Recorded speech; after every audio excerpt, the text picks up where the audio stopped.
My name is Laurel Renford, and I've always believed that people show you who they are when they think you're too small to notice.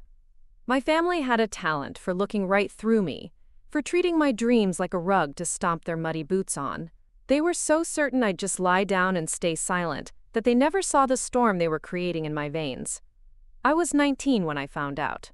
19, standing in our cramped, outdated kitchen in South Carolina, the scent of burnt toast still lingering in the air. The bank statement trembled in my hand as my eyes darted across the figures again and again, my heart hammering out a desperate rhythm. The college fund I'd counted on, my ticket out of this house, out of this town, gone. Not misplaced, not tied up, gone. Elliot leaned back against the counter, a half-eaten bagel in his hand, his eyes glittering with a smirk that only brothers like mine could master. He was already the crowned prince in their eyes, and now he had the wedding to prove it. Harper, the church, the flower arrangements that cost more than my entire tuition. "Don't look at me like that, Laurel," he said, rolling his eyes when I asked him if he knew. "It's not like you were doing anything with it." "Anything with it?" My voice cracked, but my fury made it sound like a whip. "That was my future, Elliot." Mom was seated at the kitchen table, sipping her lukewarm coffee, staring at the dark ring her mug had left on the wood. She wouldn't look at me. Dad hovered in the doorway, as if he might swoop in with his gentle voice and fix everything. But he didn't. He never did. Mom finally met my eyes, her face carved from the same marble as the church altar Elliot would stand at. "Honey, you have to understand. This is a family investment. You'll get married too someday. Elliot needed this now." "I worked for this," I said. My words were splinters I hoped would get under their skin. "I skipped parties, I skipped dinners out. I studied every night, and you gave it to him?" Dad sighed, scrubbing a hand over his face. "It's not that simple, Laurel. He's your brother. Family helps family. Family helps family." I'd hear that line again, 100 times, every time they asked for something. When they wanted me to drive Mom to her hair appointment. When Dad needed me to help with the taxes. When Elliot needed a babysitter for the nephew, I'd never get to spoil because I was always working.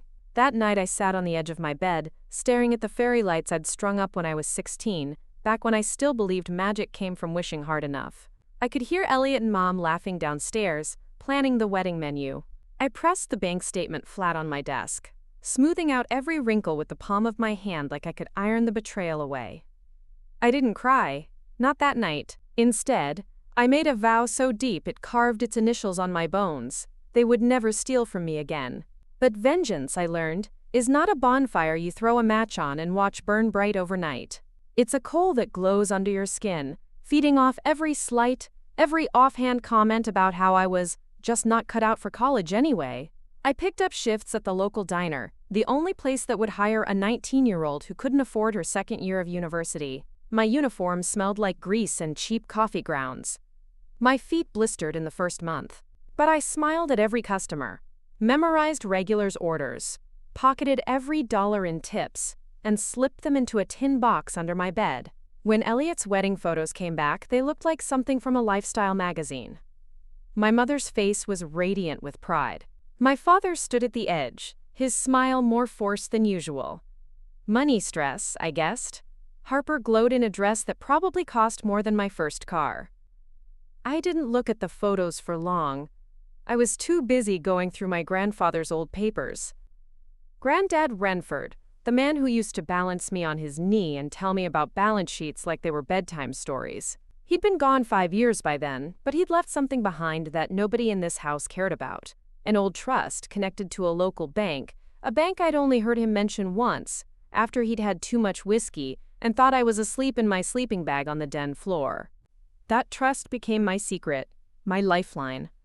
I spent my nights off poring over the faded documents, the tiny notes in Granddad's cramped handwriting. A name popped up over and over, Renford Holdings. At first, I thought it was just another of his nostalgia projects, something he'd kept alive for the memories. But late one night, I traced the company's web and realized the truth. Granddad had never been a small-town dreamer.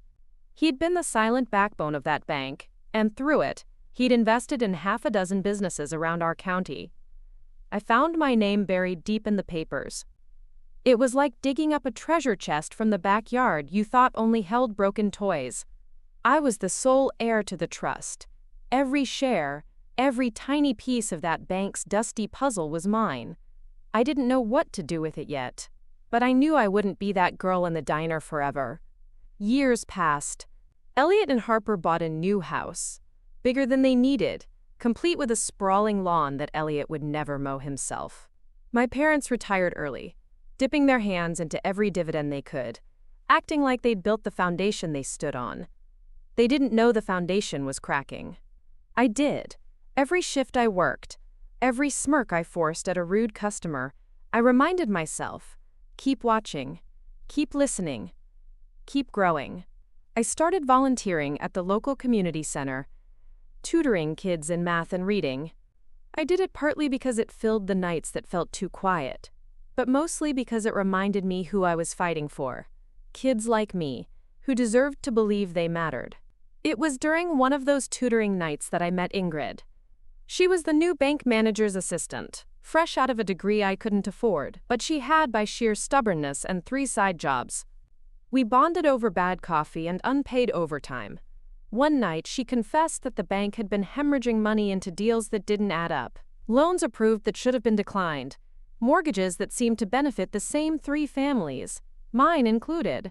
I felt my pulse buzz through my veins like a live wire. "Can you get me the paperwork?" I asked her. She hesitated, but when she looked at me, something passed between us. Maybe she saw the same fire in me that I saw in her. "Meet me at the diner tomorrow, midnight." When she slid the folder across the table, the edges still warm from the copy machine, I knew the universe had chosen its timing well. I spent the next month assembling my case. I didn't have money for a lawyer yet, but I didn't need one to understand fraud when I saw it. Every dollar my parents used to float Elliot's lifestyle, it came from the bank's goodwill loans, pushed through by old family friends in high places. My name was on the papers, but no one ever thought I'd stand up and say no. I watched the storm brew from my corner of the world.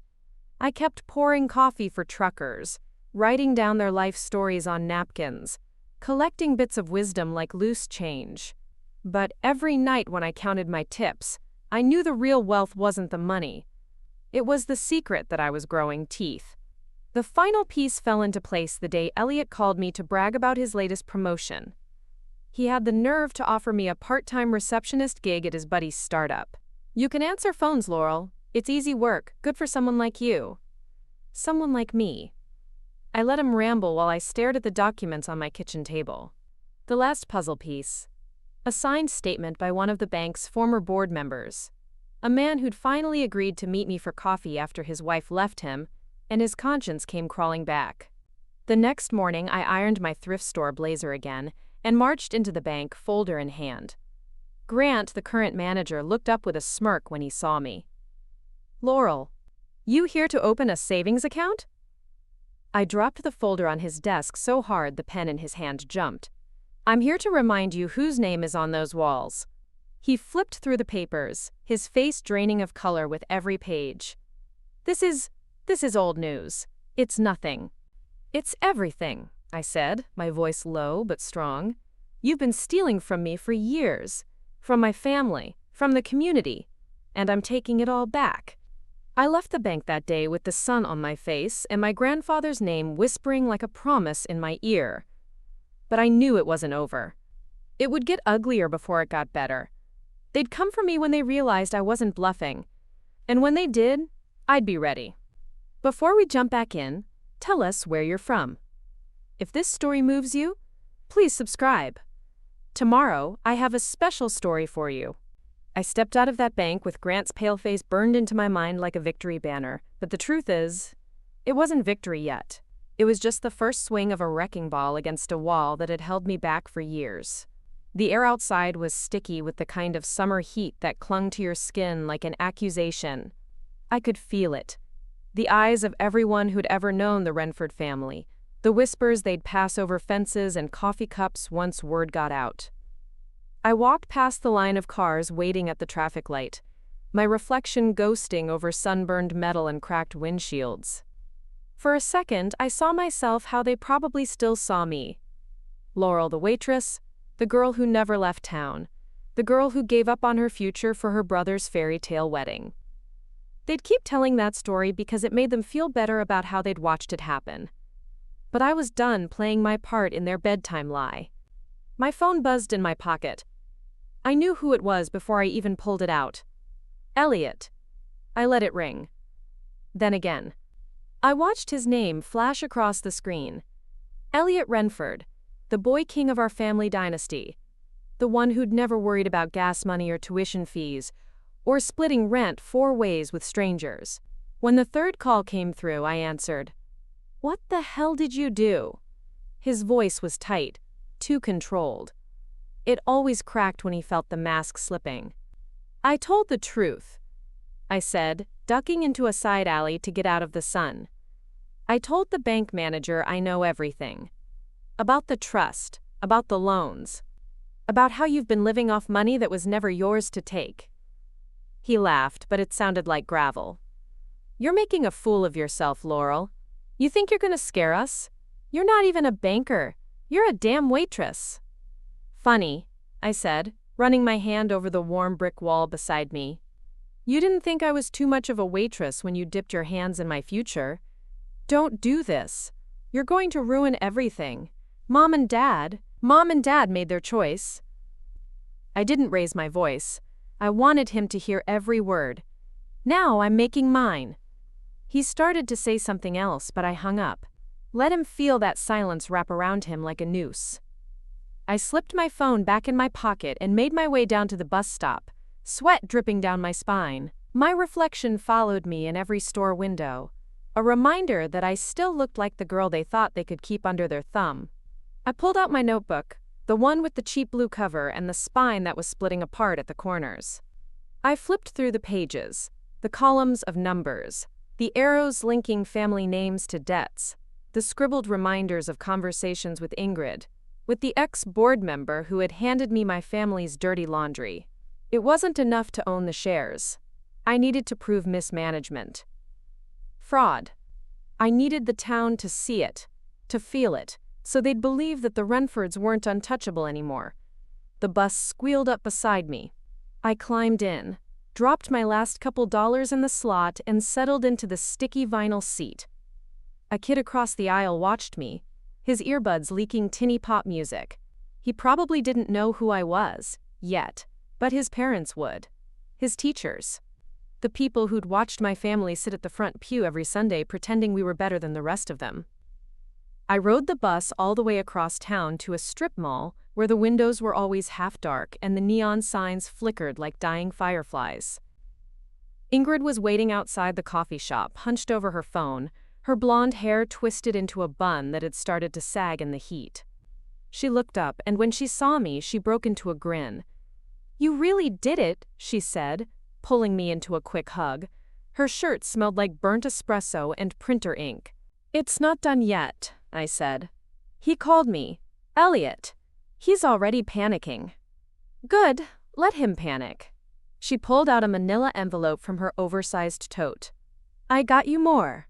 Meeting minutes from the last quarter. Grant's been moving assets around like nobody's watching. I don't think even your parents know how bad it is." I took the envelope, flipping through the pages. "They think they're too big to fail." "So did Goliath," she said with a smirk. We sat in that back booth for 3 hours. The sun crawling across the floor tiles. The hum of the broken AC masking our conspiratorial whispers. Ingrid pointed out every suspicious deal, every signature that shouldn't have been there. Each page felt like I was tightening a cord around their lies. By the time we walked back out into the dusk, I could feel my heart swelling with something dangerous. Not just anger now. Hope. The kind of hope that makes you reckless. The kind that makes you believe that you can actually win. I stepped onto the cracked sidewalk, clutching the envelope to my chest like a talisman. Across the street, a truck slowed down as it passed. Elliot's truck. The shiny black one he'd bought after the wedding, financed by a loan that technically belonged to me. I met his eyes through the windshield. He didn't stop, but the look he gave me was enough. A promise and a threat rolled into one.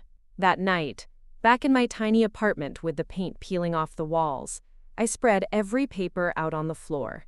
I circled names, drew arrows, made notes in my looping, shaky handwriting.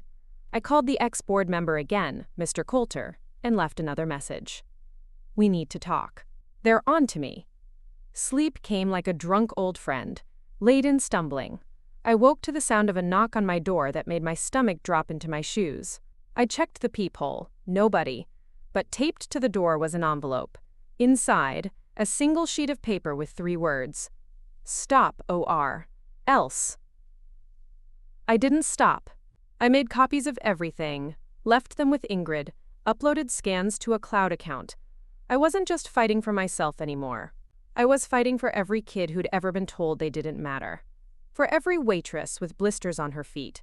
For my grandfather, who'd believed I'd be more than this town ever thought I could be. The next morning, I walked back into that bank.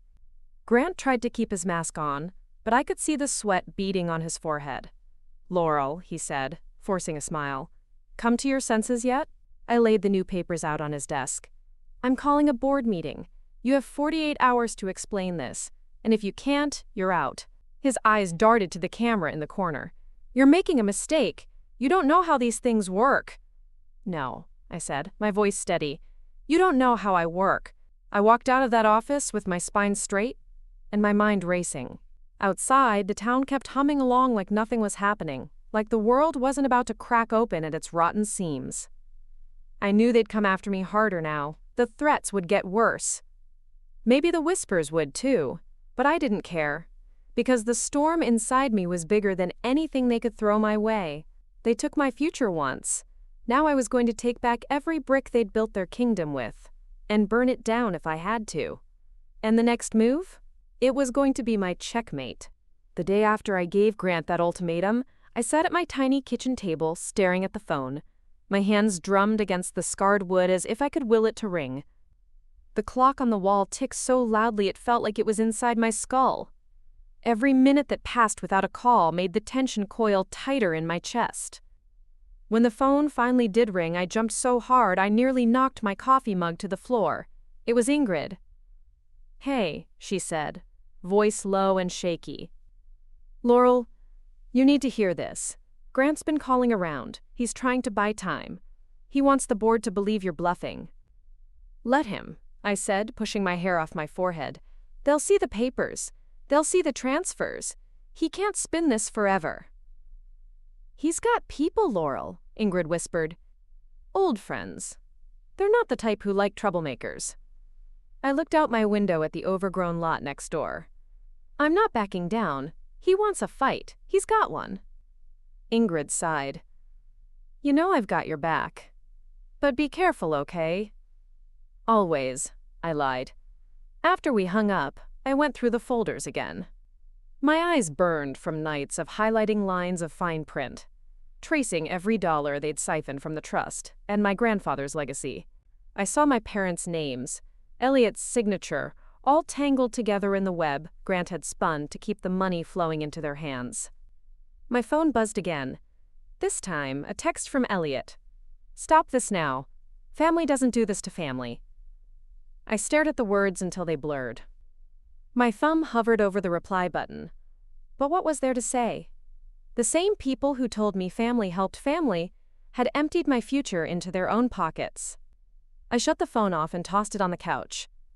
By the time I walked into the bank that afternoon, my resolve was armor. The place buzzed with a fake calm, the kind you get when everyone knows a storm's coming but pretends it's just another Tuesday. Grant's secretary, a middle-aged woman named Patty, gave me a pinched smile as she led me to the boardroom. The air inside the boardroom was stale, as if the walls themselves had been holding their breath for decades. Old portraits of long-dead founders glared down at us. Grant sat at the head of the table, flanked by 5 men and women who had probably never once wondered where their next meal would come from. They all turned to watch me as I dropped my binder on the table. "Ms. Renford," Grant said smoothly, his lips barely moving around the words. "We're glad you're here to clear up this misunderstanding." I looked him dead in the eye. "There's no misunderstanding." For the next hour, I laid it all out, page after page, signature after signature.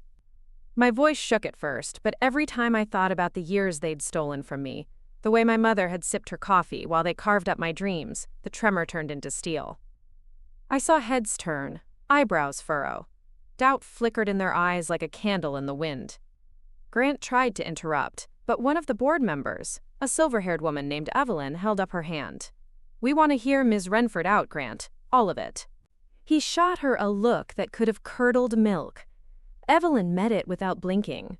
In that moment, I knew I had an ally, maybe more than one. When I finished, the silence was so thick you could have cut it with a butter knife. Grant cleared his throat, gathering up his mask of confidence like a robe around his shoulders. "Impressive theatrics, Laurel," he said. "But you misunderstand how the trust works.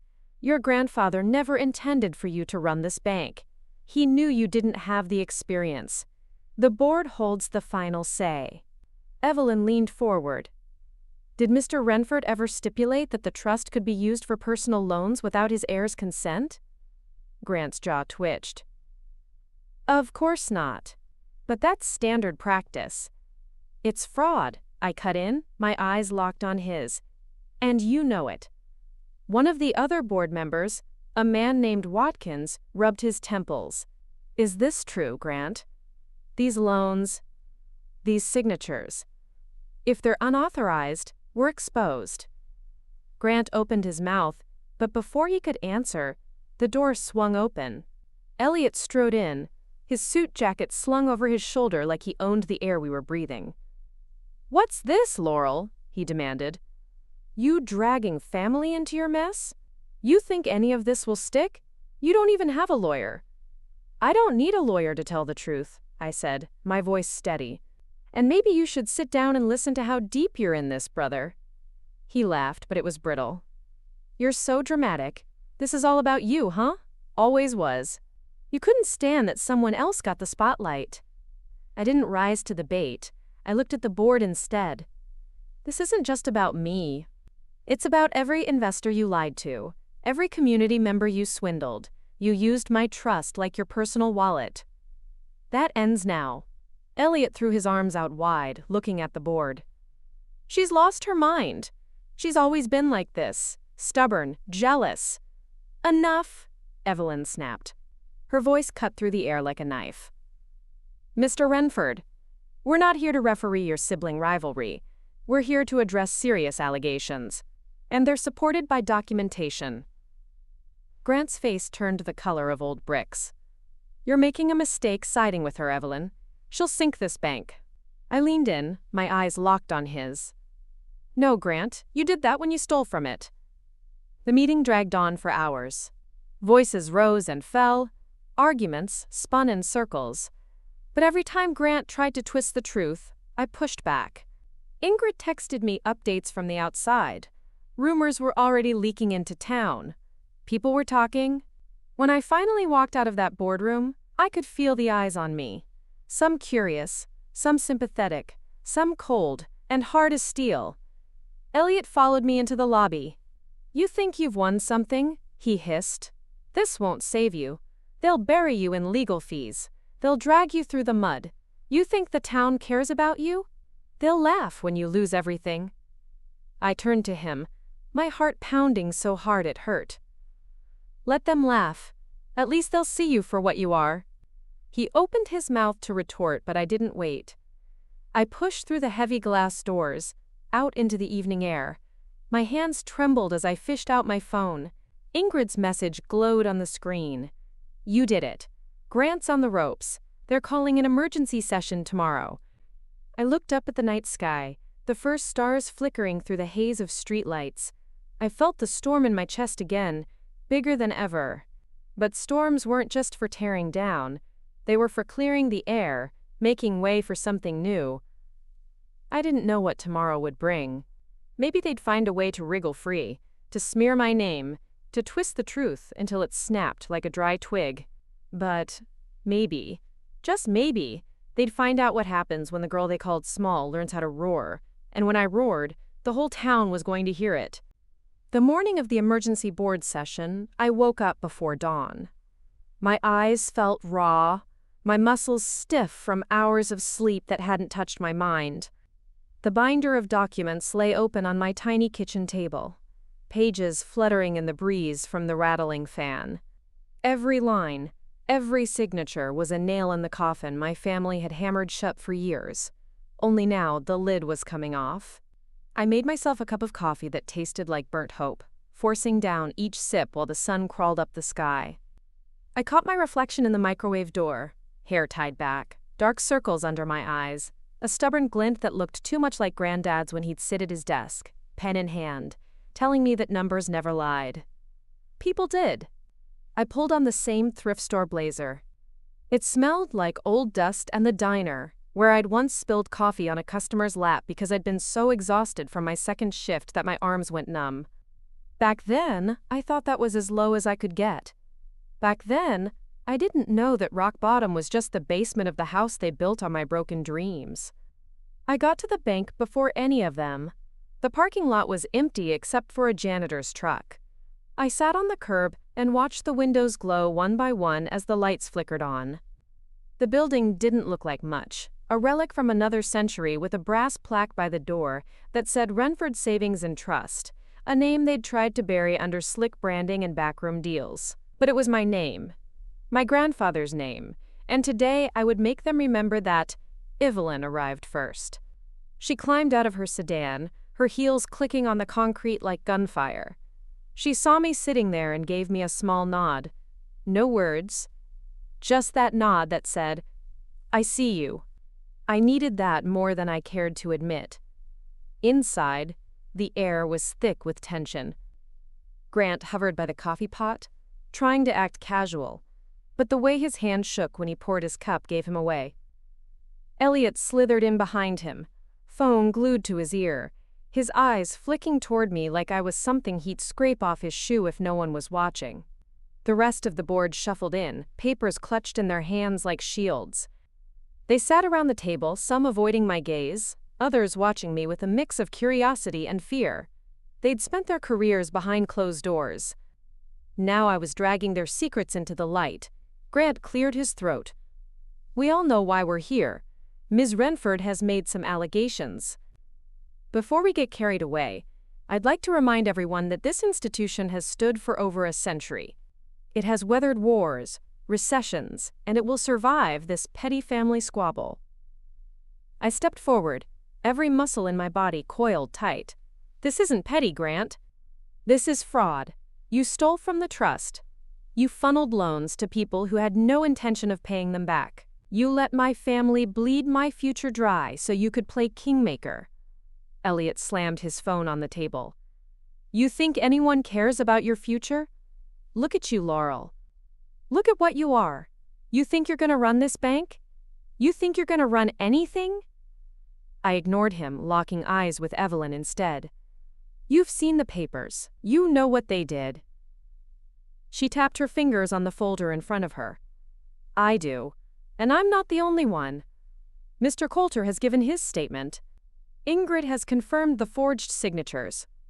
Grant, you've run this place like your own piggy bank. It ends today." Grant's mask cracked. His lips peeled back in something that was half snarl, half sneer. "You think you can push me out? You think you can do this without tearing this place apart?" I didn't flinch. Better to tear it apart than let it rot from the inside. They argued for hours. Elliot stormed out twice, only to come back with half-baked threats about family lawyers and, quote, defamation. But the more he ranted, the more the board leaned away from him, like he was a spark spitting from a dying fire. By the time we broke for lunch, I felt like I'd been dragged down a gravel road. I stepped outside for air, leaning against the brick wall behind the building. Ingrid found me there, a sandwich in one hand, her phone in the other. "They're scared," she said around a bite. "I've been texting people, words out. People are talking. They're asking questions they should have asked years ago." "Good," I said. "They should be scared." She gave me a half smile. "So should you. They're cornered. Cornered animals bite." I looked at the parking lot where Elliot's truck sat, its gleaming black paint like an insult. "Let them bite," I'm done bleeding for them. The final vote happened just before sunset. The room felt smaller, the air tight as a drum. Grant sat rigid in his chair, his hands clasped like he was praying to a god that stopped listening a long time ago. Evelyn stood. All in favor of removing Grant Devereaux as acting manager effective immediately? 5 hands went up. Grant didn't move. Elliot sat there, mouth open, like someone had unplugged him. Evelyn turned to me. Ms. Renford, you are now the acting trustee until a formal election can be held. Do you accept? I felt my hands shaking as I placed them on the table. I accept. Grant shot to his feet. This is illegal. You think you're rid of me? I made this place. I kept it alive when your precious grandfather couldn't anymore. Get out, Evelyn said, her voice calm but deadly. Leave the keys. Leave your passcodes. And don't come back. He spat something under his breath, then stormed out, Elliot on his heels. For a moment, it was so quiet I could hear my heart thumping like a drum. Ingrid slipped into the room, her eyes wide. You did it! You actually did it! But I knew better. This wasn't the end. It wasn't even the middle. This was the first battle in a war that would drag every skeleton out of every closet my family had buried.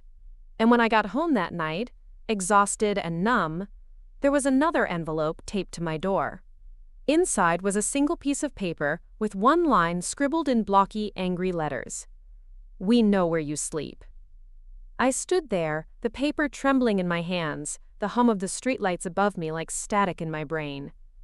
They thought they could scare me back into my place. But they forgot. You can't scare a storm that's already been unleashed, and tomorrow, I'd show them what a Renford does when the gloves come off. The envelope with its threat stayed on my kitchen table all night, a ghost of everything they thought they could still control. I didn't sleep. I sat at the edge of my bed, staring at the ceiling until the sunrise bled through the dusty blinds, turning my tiny apartment into a box of golden secrets. By dawn, I was back at the bank. Ingrid was already there, perched at my grandfather's old desk with a cup of gas station coffee and eyes rimmed red from no sleep. She handed me a stack of new reports before I could even put down my bag. They're making calls, she said. Grant's trying to rally anyone left who'll listen. He's been spinning this as your power grab, that you forged documents to steal the bank. I let out a dry laugh that scraped my throat. Of course he is. And my loving brother? Elliot's telling anyone who'll pick up that you're unstable, that you're doing this to punish the family, she snorted. No one's buying it yet, but they will if we give them a reason. I sank into the creaking office chair, the leather cracked under my fingers.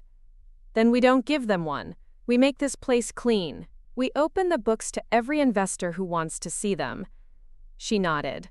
Already working on it. But you should see this. She slid a photo across the desk. Blurry, grainy, taken from a distance. Me, leaving my apartment.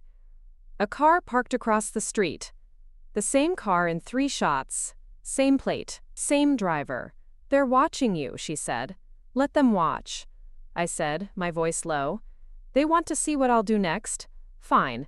Let's show them. We spent that day tearing through file boxes like surgeons at an emergency table. Every loan. Every hidden payout. Every forged signature I could pin on Grant and my brother's perfect facade. By noon, Evelyn and 2 other board members joined us. They didn't smile at me, but they didn't stop me either. That was enough. Ingrid pulled me aside when the last file drawer slammed shut. You know you're gonna need someone on your side for the legal mess, right? We can only hold this together so long before someone tries to tie you up in court for years. I shook my head. No money for lawyers. Then get the community on your side. Make them see the truth before the spin starts. If they're with you, they'll stand behind you when the threats get worse. I knew she was right. So that night, I did something I never thought I'd do. I asked for help. I stood under the flickering fluorescent lights of the community center, where I'd once tutored kids. The folding chairs were pulled into rows. The air smelled like stale coffee and nervous sweat. Word had gotten around faster than I expected. Farmers, retirees, single moms with tired eyes. They came to hear what the bank girl had to say. When I stepped up to the mic, my hands were ice cold, but I didn't let my voice shake. "Some of you know me," I began. "Some of you don't. I'm Laurel Renford, and this bank, my grandfather's bank, has been bleeding you dry while pretending to help you up." Murmurs rippled through the room. I held up the papers, copies, marked in highlighter and scribbled with notes. This is how they did it. Loans you didn't ask for, rates you didn't agree to, money that never made it to your pockets but padded theirs. They told you it was business. It was theft. A hand shot up in the back. Mrs. Norwood, who'd lost her husband last year and nearly lost her house. "Is it true?" she asked. "Did they take your money too?" I thought about my college fund, the years I'd spent cleaning plates and floors instead of lecture halls. "Yes," I said. "They took everything they thought they could get away with, and now they're trying to scare me back into silence." Another voice. "What can we do?" I swallowed, looking at all of them, faces lined by hard work, eyes searching for someone to believe in. "You stand with me. You tell your neighbors. You pull your accounts if you have to. You come to the meetings and demand to see where your money's going. They win if we hide in the dark." I left that night with 24 handshakes and more than a few suspicious glares. Not everyone would believe me, but enough did to make the ground under Grant's feet a little less solid. When I got back to my apartment, the lights were on across the street. The car was still there, watching. I pulled my curtains closed and locked the door, my heart a cold drum in my chest. The next morning, the news hit. A local paper picked up the story. Renford Air claims massive fraud. They didn't get everything right. They never do. But the photo they ran was me outside the community center, my hair a mess, my eyes fierce. Not the waitress. Not the loser. A woman with nothing left to lose. Elliot called. I didn't answer. Ingrid did. I heard her across the office, her voice flat as a blade. "No, Elliot, she doesn't want to talk to you. Maybe you should talk to the people who used to trust you." He hung up on her. By the end of that week, the bank's lobby felt like a battlefield. Reporters lingered near the teller lines. Grant was gone, but his poison was still in the walls. Evelyn and the board fought to keep the daily operations steady, but people were pulling their money out, terrified the place would collapse under the weight of my accusations. They wanted me to back down, apologize, play the good girl again, but I wasn't built for kneeling anymore. Late one night, I sat in the records room, boxes stacked around me like ramparts. Ingrid brought me bad coffee and half a donut. "You're shaking," she said, her eyes soft for once. I didn't realize I was until she said it. "I'm not scared of them," I whispered. "I'm scared of what happens if I fail. If I blow this and they walk away clean." She squeezed my shoulder. "You won't. You can't." I laid my head down on the table, the scent of old paper and stale sugar filling my lungs. "I just want to make it right." This story took us a long time. If you like it, subscribe. Now back to the story. But the next morning when I stepped outside my door, there was no envelope. No car, just silence, which, somehow, was worse. The absence of the car should have felt like a win, but that morning it felt more like the hush before a gunshot. The street outside my apartment buzzed with the same routine life. Mothers herding sleepy kids to school, old men with plastic bags of groceries, neighbors who never quite met my eyes anymore. They knew. Or they thought they did. Small towns thrive on half-truths and whispered stories, and I was all they could talk about now. Inside the bank, the air was thick enough to chew. The new interim board called for another session, this time with a lawyer I'd only met on paper until now. Franklin Ellis, a shark disguised in tweed and horn-rimmed glasses, tapped a yellow folder against the edge of the boardroom table as I walked in. "Laurel." He didn't say Ms. Renford. Not yet. He offered me a handshake instead. His palm was cold and dry, his grip firm enough to remind me exactly who he was. I sat at my grandfather's chair, mine now, and waited while they shuffled papers, murmuring among themselves like I wasn't there. Ingrid slipped in behind me, her tablet already open, fingers tapping at a furious pace. Grant was gone, but the stink of him lingered in every corner. Even the walls felt like they were holding their breath, waiting for me to flinch. Franklin cleared his throat. "We're not here to decide whether you own the trust. You do. It's in the documents. No one disputes that." He paused, letting that hang in the air like a loaded gun. "But the bank's stability is at stake. You've stirred up a hornet's nest. If people keep pulling their accounts, there'll be nothing left to manage." Evelyn leaned forward. "So what's your solution, Franklin?" He tapped the folder again. "We go public. Transparent as glass. Open books, open meetings, weekly updates for investors. We show them the rot's gone, the thief's been thrown out, and there's new blood in charge." Elliot's voice, even from memory, echoed in my head. "You think they'll trust you?" I straightened my spine. "Do it. Publish everything. Every crooked deal, every cent they stole. If we go down, they're going with us." Franklin cracked a ghost of a smile. "Good. Because the other option is letting Grant spin this his way, and he's already got an audience." That afternoon, Ingrid and I sat on the cold marble steps outside the bank. A few people glared as they walked by. Some gave me small nods. Sympathy or suspicion, I couldn't tell. "You should sleep," Ingrid said, nudging my shoulder. "You look like a ghost." "I'll sleep when I can see him in cuffs," I said. My voice felt like sandpaper. "Or at least when my parents stop pretending this is my fault." She winced. "They still haven't called?" "Oh, they called. To tell me I'm embarrassing them. Elliot's blowing up my phone too. Some half apology about how he didn't know Grant would push it this far." She snorted. "He knew." "Yeah, he did." That night, I went home to my shoebox apartment and made myself a promise. I wasn't going to let fear make me small again. I wanted my storm to swallow them whole. When I woke the next morning, my voicemail was full. Reporters, neighbors, a stranger from 2 towns over who wanted to tell me about how Grant foreclosed on his farm with creative bookkeeping. But one message made my blood run cold. A man's voice. Calm. Too calm. "Laurel Renford, you're making a lot of noise. Keep pushing, and you'll find out just how quiet a girl can be made." Click. I played it 3 times, then forwarded it to Franklin.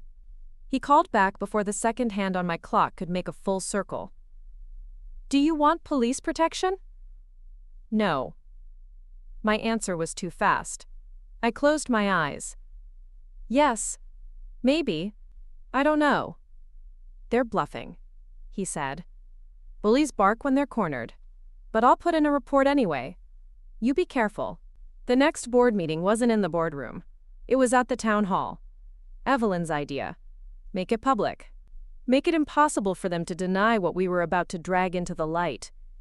I stood in front of people who'd known me since I was 5. People who'd ruffled my hair after Sunday school. People who'd handed me dollars at the diner because they admired how hard I worked. I told them everything. The loans, the forged signatures, the threats. I watched their faces twist and tighten. Some with pity, some with anger, some with that look you get when you realize your heroes have feet of clay and a taste for blood. Ingrid took the mic after me. She laid out every document, every signature. Franklin stepped up next, the lawyer's cadence making the truth sound like scripture. At the back of the room, I spotted Elliot. He didn't stand, didn't shout, he just watched. His eyes found mine and held. Not angry, not smug. Empty. Like he'd already lost but couldn't figure out when it happened. When the meeting ended, I stepped outside to a wall of reporters and flashbulbs. For once, I didn't flinch. I stood there, every piece of me that had been small, apologetic, hidden behind closed doors now glaring under the hot streetlights. A young journalist shoved a mic at me. "Laurel, are you afraid? They say you've put a target on your back." I looked at the camera, my voice calm. "They've had me in their crosshairs my whole life. They just didn't know I was wearing armor." A soft cheer rose behind me. Just a handful at first. Ingrid, Mrs. Norwood, a couple of the farmhands who'd lost their land to Grant's tricks. But it spread. Small, but loud enough to echo. When I got home that night, I checked the locks twice. But there was no note, no car. Just the dark. Sometimes the dark is the worst part. It makes you wonder what's waiting to crawl out of it. But I'd stopped fearing the dark the night they stole my future. Now the dark was just the other side of the storm I carried in my chest, and it was ready to break. After the town hall, the noise didn't die down. It roared louder, like I'd ripped a dam open, and the flood was finally washing over everything they'd hidden for years. The town paper ran my photo on the front page. That shot of me standing behind the microphone, hair pulled back, shoulders squared like a soldier in borrowed armor. Beneath it, a headline that made my stomach flip every time I saw it. Local heir blows whistle on family, bank fraud. Neighbors looked at me differently now. Some nodded when I passed them at the grocery store. A silent thank you wrapped in a wary glance. Others whispered behind clipped hands, eyes sliding away like I was the match that might burn down their livelihood too. Maybe I was. I spent every waking hour at the bank now. The interim board pushed through vote after vote, public audits, open meetings, new loan protocols. Evelyn was a force beside me, her voice as sharp as a gavel each time someone tried to cut corners. Ingrid slept on the old couch in the break room, an empty coffee cup always near her elbow. But the threats didn't stop, they just changed shape. The watching car returned, then disappeared again, like a ghost I couldn't catch. Voicemails with no voices, just the hiss of static. An anonymous letter stuffed under the bank's front door. "We don't forgive traitors." I held that note in my hand, the paper trembling like a living thing. Evelyn found me standing in the lobby, my heart beat a wild animal in my chest. "They want you scared," she said, her voice calm as she took the paper from me. "That means you're winning." "Feels like I'm about to drown," I said, and my voice cracked, raw from nights with no sleep. She pressed the note flat on the marble counter, like it was nothing more than an old receipt. "If you weren't dangerous, they wouldn't bother." That night I called my parents. I didn't expect an apology, but the silence on the other end of the line when I asked if they'd known, really known, how deep the rot went, gutted me in a way the threats never could. Dad's voice, when he finally spoke, was small. "It's not what you think, Laurel." "It's exactly what I think," I said. "You all sat there and watched. You helped him." Mom jumped in, her tone brittle as dry leaves. "We're your family. How could you do this to us? You're tearing us apart for what?" "Money." I closed my eyes. "No. I'm tearing it apart for what you stole from me. For what you stole from every person who trusted us." Mom's breath hitched. Then the line went dead. Elliot didn't call. He didn't have to. His silence said it all. The next day, Franklin called me into his office. His tweed jacket looked more rumpled than usual, his tie slightly askew. He gestured to a pile of papers on his desk. Motions, counterclaims, preliminary filings. "Grant's lawyers are moving," he said. "They're going to try to bury you under paperwork until you're broke. They're pushing for an injunction to freeze the trust until they can, quote, verify your mental stability." I barked out a laugh so sharp it hurt. "They're saying I'm crazy?" Franklin shrugged. "They'll say whatever they have to. If they can paint you as unstable, you're just a bitter girl with a vendetta. They'll drag this out for years if they can." I stared at the papers, the weight of them pressing on my chest like a boulder. "What do we do?" Franklin leaned forward, his eyes catching mine. "We fight. In public. Loudly. You keep talking. You keep standing in front of every camera you can find. You make them terrified of what happens if you're silenced." He handed me a press release draft. The words blurred as I read them.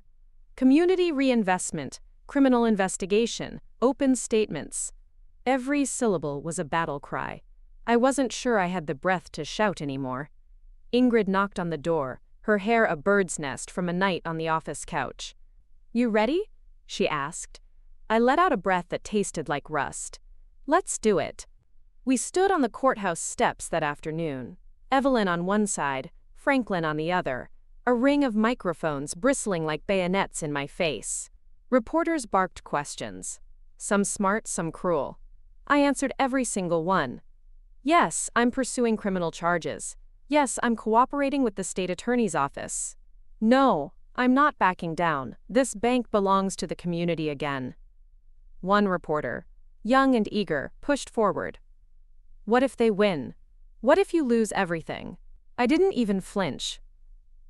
They already took everything. What else do they think they can steal from me now? The crowd roared, some in support, some just to feel like they were part of the moment. I didn't care which. Afterward, I sat alone in my tiny office, the press release still in my hand, the weight of my grandfather's name heavy on my shoulders. I thought of him, how he'd sat at his desk for hours with those old ledgers, how he'd pat my head and say, "Never let them tell you what you're worth, Laurel. You tell them." If he could see me now, I wondered if he'd be proud, or if he'd tell me to run. I shut my eyes and pressed my forehead to the cool glass of the window. Across the street, the car was back. The man behind the wheel just sat there, engine off, watching. Let them watch. Let them see what happens when the girl they thought was too quiet learns to roar. The phone on my desk buzzed. Ingrid's voice came through, tight and hurried. "Laurel, you need to come downstairs. Now." I bolted down the marble steps, my shoes echoing through the empty lobby. Ingrid stood by the front door, holding a plain white envelope. Her fingers trembled. "It was taped to the glass," she said. "You should read it." I tore it open. Inside, a single line, scrawled in the same blocky hand. "It's not just you anymore." My vision blurred. My legs turned to water. I gripped the doorframe to keep from sinking to the floor. Ingrid's hand touched my shoulder. "They're bluffing. They want you rattled." But the look in her eyes told me she wasn't sure either. I straightened up, the rage inside me crackling like a live wire. "They want me to back down? Let's show them what happens when they threaten the people I love." She stared at me, eyes wide. "What are you going to do?" I looked past her, through the glass doors, at the street that had once been too small to hold me. "I'm going to take my storm right to their doorstep, and this time, they'd have to drown in it, or finally learn to swim." The envelope's message clung to me like damp clothes in the summer heat. It wasn't just about me anymore. Somewhere deep down, I'd always known they'd come for anyone standing too close to my storm. But reading it, holding that thread in my trembling hand while Ingrid's eyes darted to the street like the shadows might move any second, that changed something in me. It made the fight bigger. It made the cost feel sharper. Ingrid stood there, arms crossed tight over her chest. "We need to tell the police." I already did. I tucked the envelope back into my bag. "They'll put it on file. That's all they can do. They can post a car outside your place. I'm not hiding in my apartment, Ingrid. If they want to watch me, they'll get a front row seat." She exhaled hard through her nose, fighting the urge to shout. "Laurel, you can't fight this alone." "I'm not alone," I said, and I almost believed it. The next day, the bank's front steps were crowded with news vans. Someone must have leaked the new threats, probably Grant or one of Elliot's spineless lackeys, hoping to spin me as paranoid, unstable. It almost worked. Almost. Franklin took one look at the reporters and laughed under his breath. "They want a show? Give it to them. But stick to the truth." That afternoon, I stood in front of a microphone for what felt like the 1,000th time. My voice was tired, but it didn't shake. "Yes, I've received threats. So have people close to me. This isn't about me anymore. It never was, really. It's about what happens when people in power think no one's watching. When they think they can drain a community dry and move on." A reporter with bleached hair and an eager grin cut in. "Are you worried for your safety?" I stared straight into the camera lens.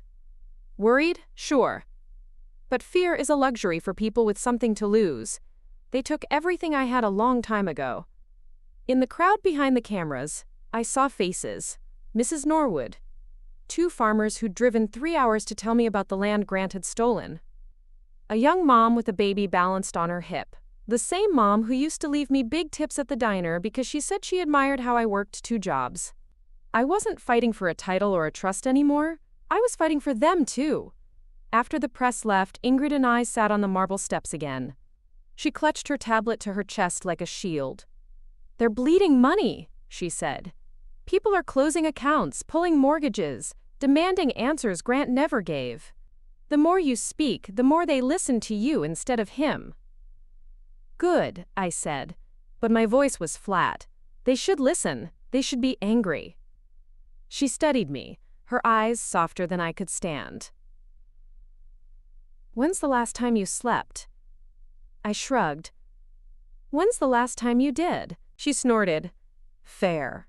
That night I didn't go home. I stayed in the back office, surrounded by boxes of old records, the air stale with dust and secrets. I called Franklin to run through the next steps, Evelyn to confirm the next community meeting.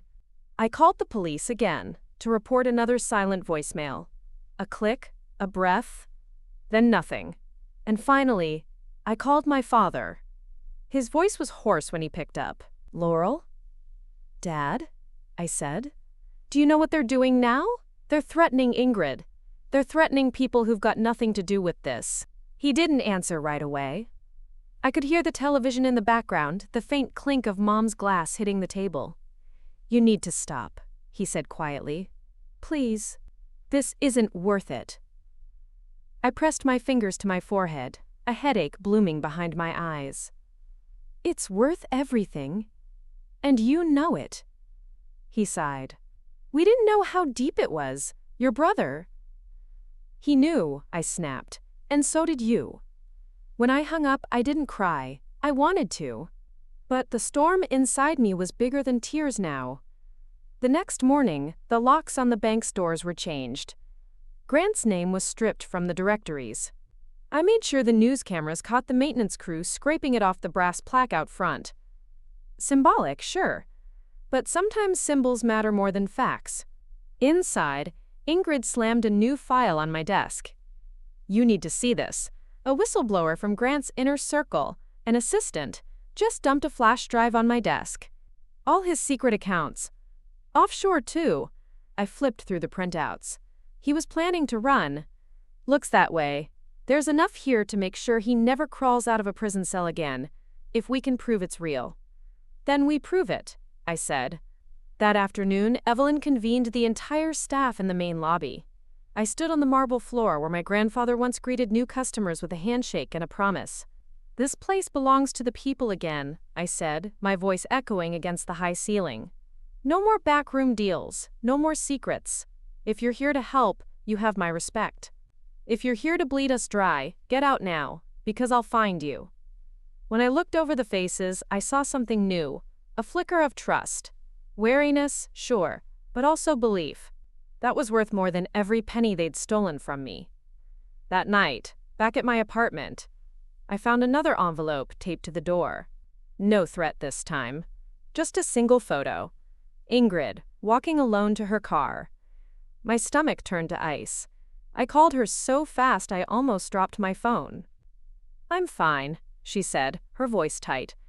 "But they're watching me. Be ready."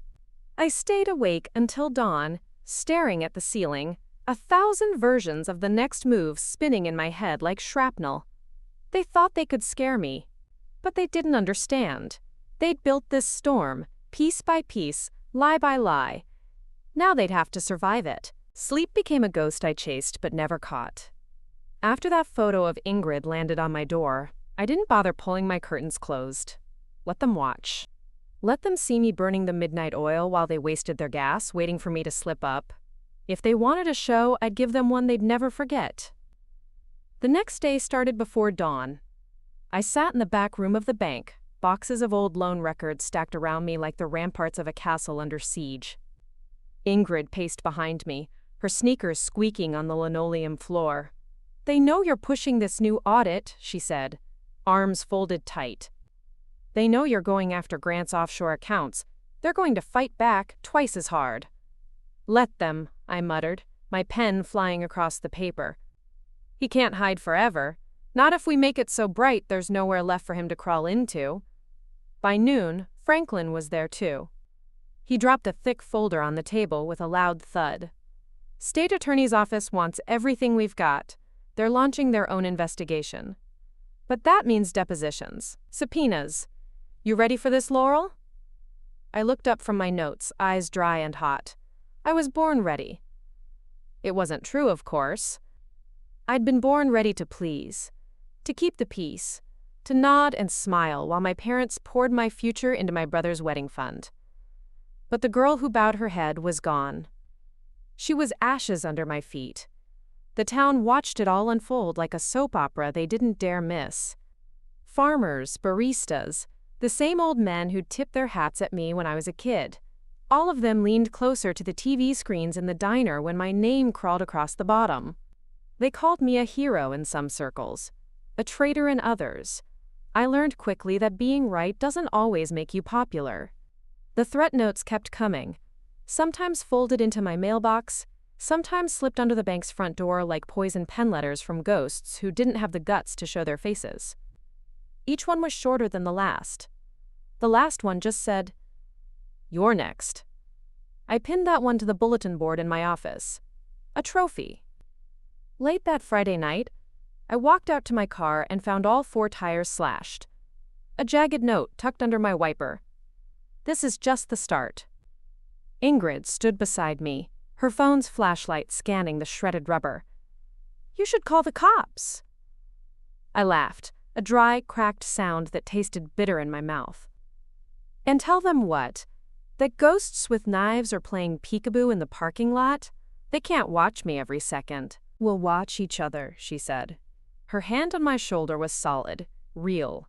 The kind of reminder that I wasn't the only one who'd chosen this storm. The next morning, we pushed the audit results public. Franklin organized a press conference on the courthouse steps again. Only this time, there were more cameras, more microphones, more eyes hungry for blood. I stood behind the podium, Evelyn on one side, Ingrid on the other. My hands were steady now. Steady because they had to be. "This bank," I said, my voice carrying through the crisp morning air, "belongs to you. And you deserve to know who's been draining it dry behind your backs. No more secrets. No more lies." I held up the folder. Pages of account numbers, signatures, paper trails that led to Grant's door like bloody footprints. This is what they did with your money. This is how they turned your futures into their vacation homes and new trucks and hush-hush accounts halfway across the world. A reporter shouted, "Do you think they'll retaliate again?" I didn't flinch. They already are, but every time they try to shut me up, they just prove how deep the rot goes. Afterward, Evelyn squeezed my hand in a way that said what she didn't have the words to. She'd spent her life towing the line between power and principle. Today she chose principle. And that meant more than all the polite smiles she'd given me when I was just the girl with no college fund. When the cameras left, we sat in the back office again, eating stale donuts and half-cold coffee. Ingrid scrolled through her phone, eyes darting. "You need to be careful," she said for the 100th time. "They're cornered now. Grant's offshore funds are frozen. Elliot's been named in the fraud probe. They're going to get desperate." "Good," I said. "Let them get desperate. Desperate men make stupid mistakes." That night, I walked through the town square alone. People watched me. Some gave me a nod. Others turned away. I didn't care. I knew who I was fighting for now, and who I'd leave behind if they wanted to sink with Grant's ship. Back at my apartment, another envelope waited for me. This one was empty. No threat, just a dead spider crushed inside, its legs curled in on itself.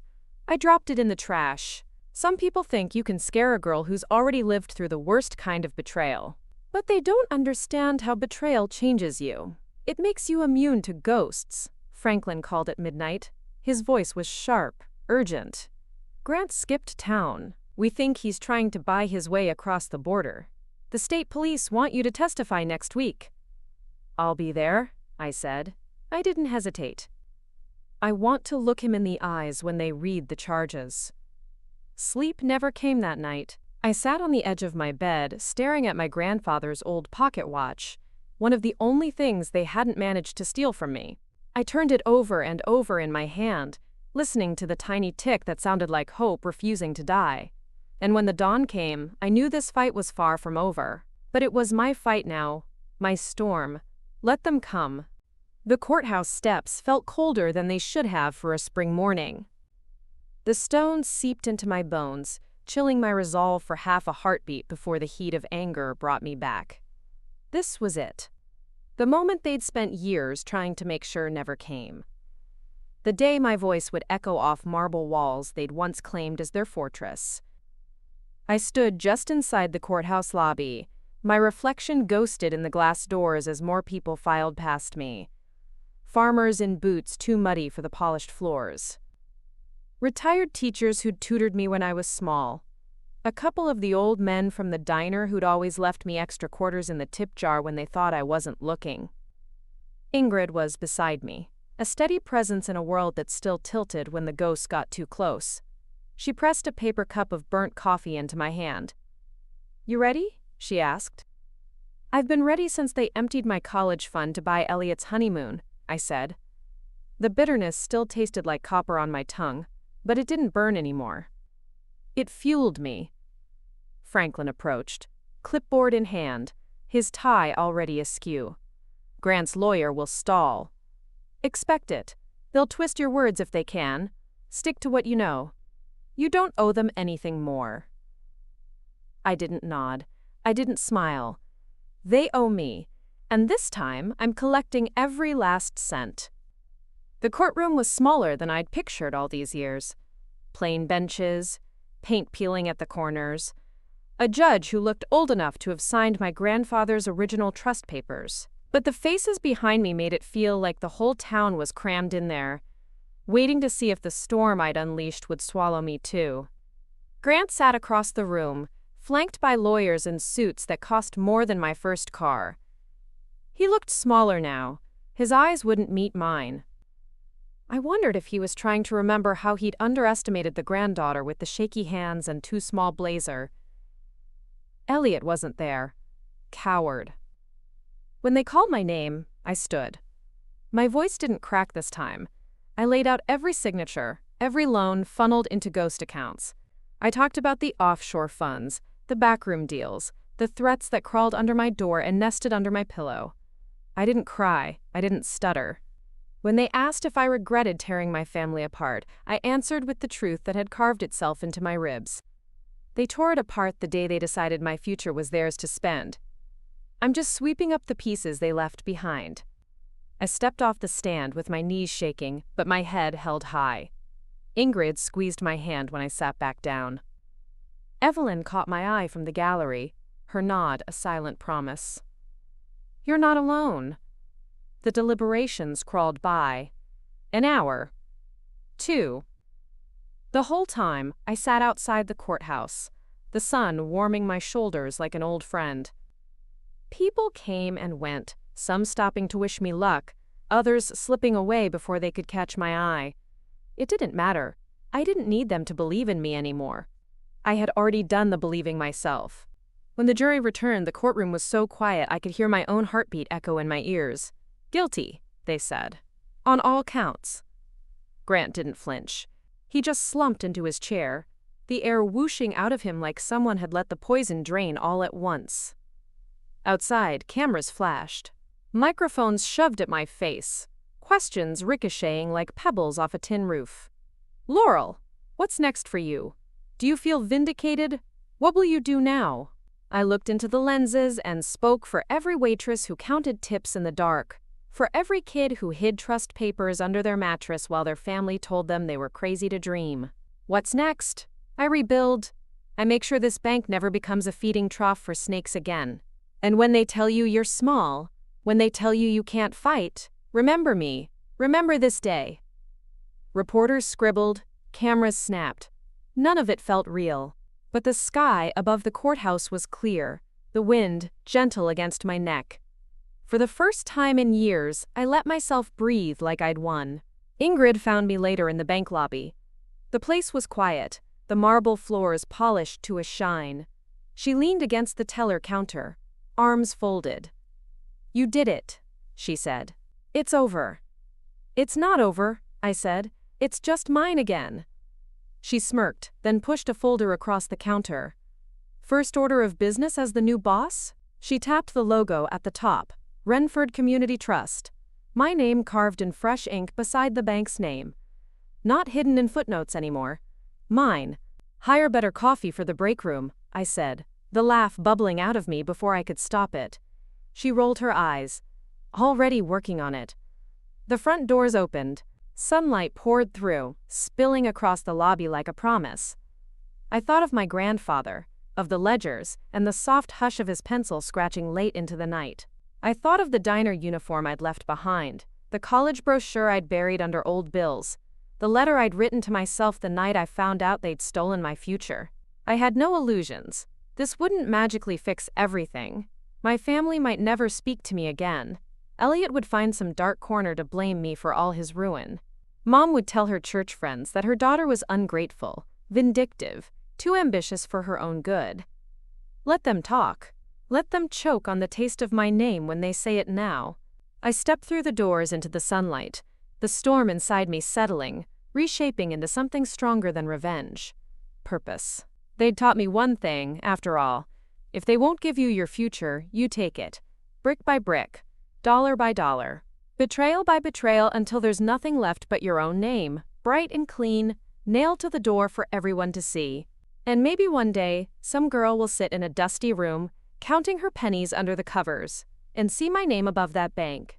She'll know that quiet doesn't mean weak, and that the ones who think they own you are always the easiest to bring down when you stand up. They gave my college fund to my brother's wedding, so I took back the whole damn bank. 2 more great stories are next. Don't miss them. Subscribe and turn on notifications.